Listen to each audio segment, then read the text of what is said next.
से भी मिलता हूँ, सब लोग सपोर्ट करते हैं। इवन दिलीप जी से मेरी मुलाकात थी, मनोहर सर से, बहुत अच्छे व्यक्ति हैं और बहुत अच्छी मुलाकात है। खेसारी से मुलाकात है, प्रवेश जी से मुलाकात है।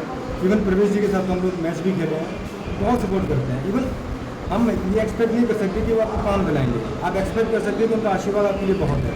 और आप जिस फील्ड में काम कर रहे हो, अगर उसका बहुत बड़े अभिनेता टावर की बात करते हैं तो मैं कहूँगा वो टावर है इंडस्ट्री के।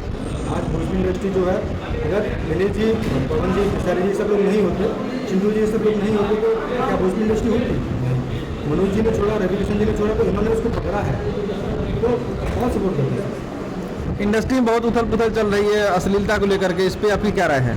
मुझे पता ही नहीं क्या श्रेता चल रही है, अभी मैं बिजी हूँ आगर सुहाग में। उत्तर प्रदेश के मुखिया यानी योगी जी जो मुख्यमंत्री हमारे उत्तर प्रदेश के, उन्होंने बोला कि जो भी अश्लील फिल्में बनाएगा उसे बैन कर दिया जाएगा, इस पे आपकी क्या राय है? बहुत अच्छी बात है, इसमें क्या गलत है? ये तो इतना अच्छा बड़ा कदम है जो अब तक उठ जाना चाहिए। मैं तो चाहूँगा कि जो अश्लील गाने भी बनते हैं उनके लिए एक सेंसर बोर्ड होना चाहिए। भोजपुरी में क्या मेंटलिटी बनी है सर, मैं आपको बताता हूँ कि 2-4 गाने हिट कर लो, चाहे गंदे गा लो, और वो हीरो बन जाएंगे। उसकी शकल नहीं है, सूरत नहीं है, हाइट नहीं है, पर्सनैलिटी नहीं है, कुछ भी नहीं। आपने जिसको टावर बोला वो भी 3 उस श्रेणी में आते हैं और उस तरह के गाने रिलीज कर रहे हैं। अभी कहाँ रिलीज कर, कौन सा गाना रिलीज हुआ? क्या अच्छे गाने नहीं बने हैं सर? गाने तो अच्छे भी बने हैं ना। तो और भी कई सिंगर हैं जो इंडस्ट्री में जिस तरह के गाने गा रहे हैं, उन लोगों को कुछ गाना चाहेंगे? कौन गा रहा है मैं तो जानता नहीं, जिसको मैं पर्सनली जानता हूँ तो मैं उतना ही कह सकता हूँ। सबसे अच्छा से गाना किसका लगता है भोजपुरी इंडस्ट्री में?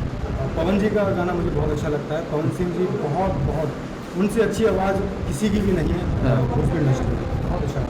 और ट्रेंडिंग की बात करें तो गाने की इवन सुपरस्टार खेसारी लाल यादव जी से बड़ा भी हो नहीं सकता है। क्या उनमें क्या गाना उनका ट्रेंड करता है, तो उससे बड़ा आप क्या सोच सकते हैं? उनमें क्या कुछ खास रहा है? खास ये देखिए कि एक पहले तो नहीं था, लेकिन जब एक हीरो की जो खासियत होती है, उन्होंने अपने जिम में पसीना बहाया, इतनी अच्छी बॉडी बनाई, तो ये भी एक मेहनत है बहुत बड़ी। और पब्लिक को अपनी तरफ अट्रैक्ट करना बहुत बड़ी मेहनत होती है, ट्रेंडिंग में आना बहुत बड़ी मेहनत होती है। तो हर व्यक्ति ट्रेंडिंग में नहीं आ सकता ना, तो उन्होंने ट्रेंडिंग में, वो देसी एकदम ज़मीन से जुड़े हुए हैं, आगे भोजपुरी मंडी से जुड़े हुए हैं। आग सुहाग के बाद क्या नेक्स्ट है? इसके बाद बहुत कुछ नेक्स्ट है, जब आप अगली बार मिलेंगे तो मैं आपको बता दूँगा। बहुत बड़े बड़े प्रोजेक्ट्स मैं करने वाला हूँ। नेक्स्ट दर्शकों से कुछ कहना चाहेंगे? मैं सिर्फ इतना कहना चाहूँगा कि आपने सभी लोगों ने मुझे रवि यादव को बहुत प्यार दिया, आशीर्वाद दिया, बस ऐसे ही देते रहिए, प्यार मोहब्बत करते रहिए। मैं कोशिश करूँगा कि अच्छा काम करूँ, आप सभी के दिलों में जगह बना सकूँ, बस सर बहुत